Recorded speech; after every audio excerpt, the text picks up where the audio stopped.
Good morning students. We are just continuing our previous chapter and आज जो अपन topic पढ़ने वाले हैं स्टूडेंट्स वो एकदम लास्ट कॉन्सेप्ट है, that is the relation between M R and A R और फिर प्रोड्यूसर्स इक्विलिब्रियम।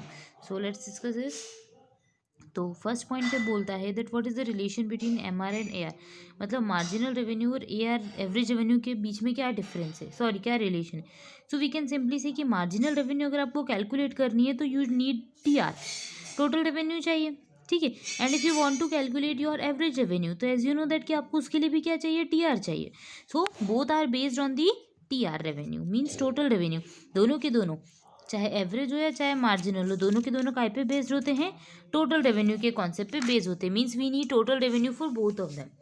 नेक्स्ट पॉइंट अपन को ऐसा बोलता है दैट कॉन्केव रेवेन्यू कर्व्स, मतलब दोनों का जो कर्व होता है वो कैसा होता है, कॉन्केव होता है, मार्जिनल रेवेन्यू का भी और एवरेज रेवेन्यू का भी, ठीक है। As you can see in the diagram, जैसे आपको ग्राफिकल प्रेजेंटेशन दे ही रखा है।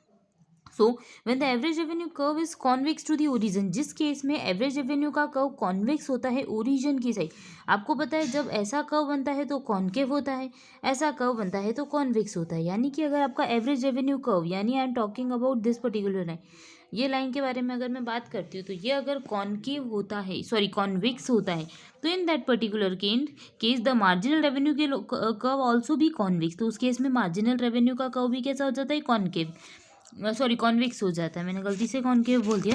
जैसे आपको दिख रहा होगा ना, यहाँ पे अपन ने सीखा था कि ए आर एवरेज रेवेन्यू जो है वो क्या हो रहा था, डाउनवर्ड स्लोपी हो रहा था। आपको याद होगा मोनोपोली के केस में अपन ने पढ़ा था और मैंने कहा था आपको बनाना है डायग्राम। वैसे ही मार्जिनल रेवेन्यू भी क्या होता है, बट मार्जिनल रेवेन्यू जो है ना वो ज़्यादा रेट से स्टीप होता है या ज़्यादा रेट से डिक्रीज होता है, ये थोड़ा सा कम रेट से होता है। तो बस यही चीज़ आपको ध्यान रखनी है। नेक्स्ट पॉइंट ये बोलता है कि दैट कॉन्केव रेवेन्यू कर्व, अगर अपन कॉन्केव रेवेन्यू कर्व की बात करते हैं तो so when average revenue curve is concave to the origin, पहले कॉन्वेक्स था, ठीक है, अब कॉन्केव था, यानी कि कर्व ऐसा बन रहा है, पीपीसी के जैसा बन रहा है, ये सोचो, ठीक है। So to the concave to the original, then any perpendicular line drawn from AR curve to the y axis, मतलब AR कर्व जो एवरेज रेवेन्यू का हमारा कर्व है, जैसे आपको यहाँ दिख रहा है, ये हमारा जो कर्व है ये क्या है, एवरेज रेवेन्यू का। अगर आप यहाँ से कोई परपेंडिकुलर लाइन डालते हो किस पे, y एक्सिस पे, यानी कि we can talk about y, sorry A point, हम ए पॉइंट के बारे में बता सकते हैं कि यहाँ पे परपेंडिकुलर की बात हो रही है कि ये जो लाइन हो रही है ना ये, ठीक है, from AR curve to the y-axis, it will be curved by the marginal revenue curve at the point more than the midway between the AR curve and y-axis is shown in the diagram। जैसे कि आपको दिख रहा है कि इसका ये जो मिड पॉइंट है या इंटरसेक्टिंग पॉइंट है, तो AR से MR के बीच का ज़्यादा होगा एज कम्पेयर टू MR, ठीक है। नेक्स्ट पॉइंट से आगे अपन बात कर सकते हैं, both are falling straight line. अगर सिंपल सी बात है, दोनों के दोनों स्ट्रेट लाइन के केस के अंदर अगर हम बात करें तो when AR and MR both are slopes downward to the right, जैसा आपने मोनोपोली के अंदर पढ़ ही रखा है अभी, है ना। तो उस केस के अंदर the rate of sloping of M R is double than the rate of A R, M R जो है वो ज़्यादा रेट से डिक्रीज होगा as compare to A R, simple ये बोल सकते हैं, ठीक है। अपन पढ़ लेते हैं कॉन्सेप्ट जो है वो फर्म्स इक्विलिब्रियम का है। तो आपको पता है फर्म्स इक्विलिब्रियम पढ़ने से पहले आप ये बताओ इक्विलिब्रियम क्या होता है। तो you know that equilibrium is the conditions, ठीक है। इक्विलिब्रियम ऐसी कंडीशन होती है where you need not to change your want, या फिर आप एक ऐसा लेवल जिसके अंदर आप कुछ चेंज नहीं चाहते, उसको अपन इक्विलिब्रियम की कंडीशन बोलते हैं। सो वी कैन से कि from producers point of view, अगर अपन प्रोड्यूसर्स पॉइंट ऑफ व्यू से बात करें तो फर्म्स इक्विलिब्रियम कौन सी कंडीशन होगी, तो फर्म्स की इक्विलिब्रियम की कंडीशन वो होगी when a producer don't want to change his production level, ठीक है। तो आपको जब मैक्सिमम प्रॉफिट मिल रहा होगा, अच्छा प्रॉफिट मिल रहा होगा, it would be that particular condition, ठीक है। तो फर्म की जो इक्विलिब्रियम निकालना है उसके लिए हमने बहुत सारी अप्रोचेस डिसाइड कर रखी है। तो we can basically say that there are two टू अप्रोचेस, एक होती है हमारे पास total revenue total cost approach और एक होती है marginal revenue marginal cost approach, ठीक है। तो अगर अपन TRTC अप्रोच की बात करते हैं, यानी कि अगर अपन total revenue total cost approach की बात करें या फिर मार्जिनल रेवेन्यू मार्जिनल कॉस्ट की अप्रोच की बात करें, तो in that particular case the thing which you have to consider is that कि the difference between total revenue and total cost would be your profit. ये तो आपको पता है कि टोटल रेवेन्यू में से टोटल कॉस्ट को माइनस कर दोगे तो क्या आ जाएगा, प्रॉफिट। तो आपको ऐसा लेवल ऑफ प्रोडक्शन सेलेक्ट करना है जहाँ पे आपका प्रॉफिट क्या हो, मैक्सिमम प्रॉफिट क्या हो, मैक्सिमम। तो that would be the condition of equilibrium, या ये प्रॉफिटेबल कंडीशन होगी, ठीक है। एक तो होता है TRTC अप्रोच जिसके अंदर हमने ये चीज़ पढ़ी कि टोटल रेवेन्यू और टोटल कॉस्ट के बीच का आपको क्या कैलकुलेट करना है, डिफरेंस। अब हम बात करते हैं marginal revenue marginal cost approach. तो जैसा कि आप लोग जानते हैं, अगर मैं परफेक्ट कंपटीशन की बात करूँ, आपको पता है मार्जिनल कॉस्ट का कर्व जो होता है वो बिलो कट करता है, या मार्जिनल कॉस्ट का कर्व कैसा होता है, यू शेप में होता है। और आपको पता है मार्जिनल रेवेन्यू का कर्व जो होता है वो कैसा होता है, पैरेलल टू एक्स एक्सिस, यानी कि अगर ये एक्सिस है ये वाई एक्सिस। अगर if I am talking about the perfect competition, perfect competition में कल ही अपन ने लास्ट वीडियो में पढ़ा था कि A R is equals to M R is equals to P, yes और नो, ये चीज़ पढ़ी थी। और ये पता है मार्जिनल कॉस्ट का कर्व। तो कंडीशन कैसे डिसाइड करोगे, तो जब भी मार्जिनल कॉस्ट का कर्व मार्जिनल रेवेन्यू के कर्व को बिलो कट करे, क्या कट करे, बिलो कट करे, तो वो कंडीशन अपन को डिसाइड करनी है। वो कंडीशन हमारे लिए होती है कंडीशन ऑफ इक्विलिब्रियम, ठीक है। या फिर अपन ये भी बोल सकते हैं कि मार्जिनल रेवेन्यू जो है, when your marginal revenue is equals to marginal cost. अगर आप ग्राफिकल प्रेजेंटेशन की बात कर रहे हो तो ये पॉइंट्स सारे देख सकते हो, और अगर आप शेड्यूल की बात करो तो शेड्यूल के केस में आप ये देख सकते हो, क्या देख सकते हो कि marginal revenue should equal to marginal cost. अगर ऐसी कंडीशन बन गई, जैसे आपको शेड्यूल दिया है, आपको पता है मार्जिनल रेवेन्यू आप लोगों के पास दे रखी है, यहाँ पे मार्जिनल कॉस्ट देख रखी है, यानी मार्जिनल रेवेन्यू मान लो 75 रुपीज़ है, मार्जिनल कॉस्ट भी 75 रुपीज़, तो that would be the condition of your equilibrium, ठीक है। तो आपके लिए इक्विलिब्रियम की कंडीशन बन जाती है। अदरवाइज अगर अपन बात करें तो when marginal revenue curve, sorry marginal cost curve cuts marginal revenue curve from below, मतलब बिलो कट करता है तो उसको अपन क्या बोल देते हैं, इक्विलिब्रियम की condition. That was the condition. ये कंडीशन आपको बुक के अंदर भी काफ़ी एक्सप्लेन कर रखी होगी। तो ये कॉन्सेप्ट जो है वो कायमे के अंदर बन गया है परफेक्ट कंपटीशन के लिए। अब अपन बात करते हैं जस्ट अज्यूम इम्परफेक्ट कंपटीशन, दोनों एक साथ पढ़ लेते हैं अपन। अगर हम बात करते हैं इम्परफेक्ट कंपटीशन के केस में, तो in case of imperfect competition, जैसा कि आपको जानते हो कि पहले बनता है हमारा ए आर का कर्व, ए आर का कर्व ऐसा बना, ठीक है। एम आर का भी बनता है यहीं से है, बट थोड़ा सा ज़्यादा रेट से होता है, तो ये मार्जिनल रेवेन्यू का कर्व। अब मान लो मार्जिनल कॉस्ट का कर्व बन रहा है, तो मार्जिनल कॉस्ट का कर्व मान लो ऐसे कट कर रहा है, तो जब बिलो कट करता है किसका कर्व, मार्जिनल कॉस्ट का कर्व, किसके कर्व को, मार्जिनल रेवेन्यू के कर्व को, तो it would be the condition, ये वही कंडीशन बन जाएगी। इंटरसेक्टिंग पॉइंट अपन को बताएगा इक्विलिब्रियम के बारे में। या फिर marginal cost equal to marginal revenue होना चाहिए। इट मीन्स पता है बेटा इसका इंटरप्रिटेशन क्या निकलता है, तो the interpretation of the whole equation is that कि मार्जिनल कॉस्ट मार्जिनल रेवेन्यू की इक्वल होना चाहिए। इसका इंटरप्रिटेशन ये होता है कि हमारा जो मार्जिनल कॉस्ट है ना, इट मीन्स आप एडिशनल यूनिट जो है उसको जो बना रहे हो, तो उसके ऊपर जो कॉस्ट आ रही है ना, एडिशनल यूनिट बनाने के लिए जो खर्चा आ रहा है, वो पता है किसकी इक्वल है, एडिशनल आप जो भी रेवेन्यू जनरेट कर रहे हो।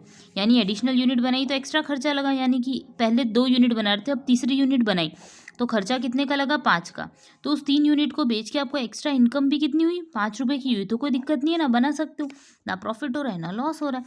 तो it is the condition where a producer don't want to change his level of production, ठीक है। तो अपन ग्राफिकल प्रेजेंटेशन और शेड्यूल बना के भी सॉल्व कर सकते हैं। तो अब देखिए जैसे कि आपको हमारी बुक के अंदर दिख रहा होगा, ठीक है। तो सबसे पहली कंडीशन हम हमारी बुक को एक बार गो थ्रू कर लेते हैं। तो ये अभी अपन ने पढ़ा था फर्म्स इक्विलिब्रियम की कंडीशन, कि 2 कंडीशन होती है that a firm can be an equilibrium, यहाँ से ध्यान रखिएगा, a firm can be an equilibrium when marginal cost is equal to marginal revenue, marginal cost marginal revenue की इक्वल होती है, या फिर it's marginal cost curve curves a marginal revenue curve from below. जैसा कि अभी आप लोगों को पॉइंट के अंदर दिख रहा था कि मार्जिनल कॉस्ट का कर्व कट करना चाहिए मार्जिनल रेवेन्यू को, पर नीचे से कट करना चाहिए। जैसे यहाँ पे देखो मार्जिनल कॉस्ट का कर्व यहाँ पे भी कट कर रहा है, कहाँ पे, यहाँ पे, पर इस कर्व को आप नहीं लोगे, इस पॉइंट को नहीं लोगे, क्यों, क्योंकि ऊपर से कट कर रहा है। कहाँ से कट करना चाहिए, बिलो कट करना चाहिए, ठीक है। तो ये चीज़ अपन ने ग्राफिकल प्रेजेंटेशन के थ्रू परफेक्ट इम्परफेक्ट कॉम्पिटिशन में सीखी। अब अपन देखते हैं what are the assumptions of firms equilibrium. तो फर्स्ट अजम्पशन जो होती है वो होती है रैशनल बिहेवियर। इट मीन्स कि दैट जो भी प्रोड्यूसर होगा he would be a rational person, मतलब he is going to take decisions according to his mental capability. मतलब हम ये सोचेंगे कि हमारे को कॉस्ट को मिनिमम रखना है, प्रॉफिट को मैक्सिमाइज करना है, तो ऐसा थिंकिंग करने वाला प्रोड्यूसर शुड बी देयर, ठीक है। Next, minimisation of cost and maximisation of output. It is simple कि सबसे पहली चीज़ producer, what the producer want, he just want that there should be the minimum cost of production. Cost of production क्या होनी चाहिए, बहुत कम होनी चाहिए, but your output should be maximum. Output इतना सफिशिएंट होना चाहिए that you can easily sell it, ठीक है। तो ये अजम्पशन हम लेके चलते हैं फर्म्स इक्विलिब्रियम में। Third would be the productions of one commodity by one firm, means a one firm is going to produce one commodity, means there should not be any other commodity being produce by another firm. यार firm, एक firm किसी और ज़्यादा products में deal नहीं करने वाली होनी चाहिए, वरना क्या होगा। अब आप सोचो कि अगर हम बात करते हैं बिस्किट की, एक फर्म है वो बिस्किट बनाती है, नॉर्मल बिस्किट बनाती है, फिर वो एक शुगर फ्री बिस्किट बनाती है। जस्ट अज्यूम 2 बिस्किट बना रही है, अगर नॉर्मल बिस्किट के अंदर फॉर्म का इक्विलिब्रियम अलग होगा और शुगर फ्री बिस्किट में अलग होगा, यस और नो? तो ऐसी कंडीशन नहीं होनी चाहिए। Means production of one commodity by one firm, एक फर्म एक ही प्रोडक्शन कर रही है, फिर एक ही प्रोडक्ट में डील कर रही है, उससे रिलेटेड हमको इक्विलिब्रियम कैलकुलेट करना है। हर प्रोडक्ट के लिए इक्विलिब्रियम का लेवल अलग होगा।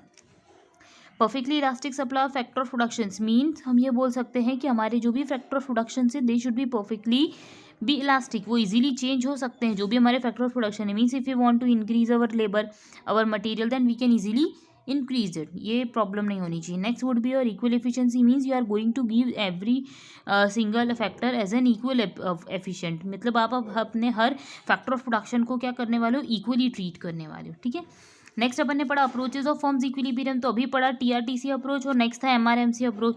तो in case of TRTC approach if you are talking about TRTC approach, तो आप लोगों को पता है टोटल रेवेन्यू और टोटल कॉस्ट के बीच का जो डिफरेंस होता है उसको अपन क्या बोलते हैं, प्रॉफिट। तो if your profit is maximum then you need not to change your production level, है ना। अगर प्रोडक्शन प्रॉफिट ज़्यादा होगा तो आप लोग प्रोडक्शन चेंज करोगे क्या, नहीं। Means the main aim of producer is to get maximum profit. ठीक है, आपका मेन एम क्या होता है, अगर मैं प्रोड्यूसर्स पॉइंट ऑफ व्यू से बात करूँ तो आपको मेन एम क्या होता है, प्रॉफिट को ज़्यादा से ज़्यादा अर्न करना। तो एक हो गया हमारे पास टीआरटीसी अप्रोच, एक हो गया एमआरएमसी अप्रोच। ठीक है, ये चीज़ के बाद अपन ने आगे कॉन्सेप्ट पढ़ा था marginal revenue marginal cost approach. तो इसमें यही पढ़ा था that marginal revenue should equal to your marginal cost, means extra production को जो भी आप प्रोड्यूस कर रहे हो तो उस पर आपको जो एक्स्ट्रा कॉस्ट हो रही है वो आपकी रेवेन्यू की इक्वल होनी चाहिए। नेक्स्ट की मार्जिनल रेवेन्यू के कर्व को कट करना चाहिए बिलो से मार्जिनल कॉस्ट का curve.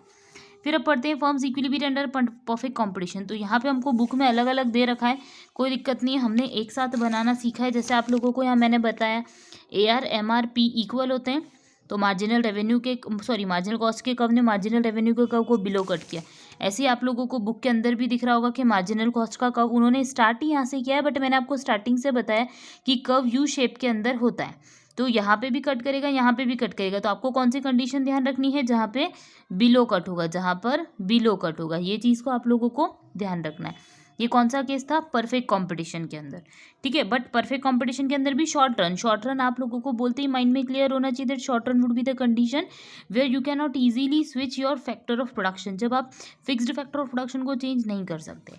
But if you are talking about the long run period, ठीक है, अगर हम लॉन्ग रन के केस में बात करते हैं तब भी यही इक्विलिब्रियम की कंडीशन बनती है। बट AR और MR तो इक्वल ही होता है परफेक्ट कंपटीशन में, बट मार्जिनल कॉस्ट का जो कर्व है वो भी मार्जिनल रेवेन्यू के कर्व को क्या करना चाहिए, बिलो कट करता हुआ जाना चाहिए। तो यही कंडीशन हमारे पास बन जाएगी, चाहे लॉन्ग रन हो चाहे शॉर्ट रन हो। ठीक है, कंडीशन थोड़ी सी चेंज होती है, थोड़ी सी जो चेंज होती है ना वो एवरेज के केस में होती है। मीन्स एवरेज कॉस्ट का कर्व यहाँ पे इंटरसेक्ट करता है, बट एवरेज कॉस्ट का कर्व यहाँ पे मार्जिनल कॉस्ट के कर्व पे इक्वल होता है, क्योंकि मार्जिनल कॉस्ट और मार्जिनल रेवेन्यू एक लेवल पे आके सेम हो जाते हैं लॉन्ग रन के केस में।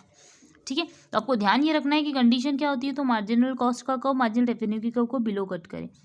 Next forms equilibrium under imperfect competition and monopoly. अगर अपन मोनोपोली और इम्परफेक्ट कंपटीशन की अगर बात करते हैं तो उस केस के अंदर हमारा फॉर्म का इक्विलिब्रियम कैसे बनता है, तो हम लोग ने पहले ही पढ़ा है कि एवरेज रेवेन्यू, देखिए ये एवरेज रेवेन्यू का कर्व क्या है, बिल ऐसा जा रहा है। मार्जिनल रेवेन्यू का कर्व कैसा जा रहा है, ज़्यादा स्टीपर हो रहा है। ठीक है, एवरेज रेवेन्यू से ज़्यादा रेट से ज़्यादा मार्जिनल रेवेन्यू जा रहा है, ये मार्जिनल कॉस्ट के कर्व ने बिलो कट किया, तो that would be the condition of your equilibrium. ठीक है, इसी के साथ बेटा हमारा ये चैप्टर कंप्लीट होता है। आप इससे रिलेटेड ये जो प्रैक्टिकल्स हैं इन्हें सॉल्व कीजिएगा, बहुत ही इंटरेस्टिंग प्रैक्टिकल्स हैं, यानी कि इसके अंदर आप लोग काफ़ी चीज़ें कैलकुलेट करेंगे। जैसे यहाँ पे आप लोगों को फर्स्ट एग्जांपल दे रखा है, फिक्स फैक्टर ऑफ प्रोडक्शन दे रखा है, वेरिएबल फैक्टर ऑफ प्रोडक्शन दे रखा है, टोटल आउटपुट दे रखा है, तो आप एवरेज आउटपुट निकाल सकते हो टोटल आउटपुट को नंबर ऑफ क्वान्टिटी से डिवाइड करके। ठीक है, वैसे ही आप लोग मार्जिनल आउटपुट निकाल सकते हो, यानी total product, average product, marginal product. इसके साथ अपन ये चैप्टर क्लोज करते हैं। बहुत ही लेंदी, बहुत बड़ा चैप्टर था ये, इसमें काफ़ी हमने डिटेल्स कॉन्सेप्ट पढ़े, बट आप इनको डिस्ट्रीब्यूटेड वे में आप लर्न कीजिएगा। Thank you.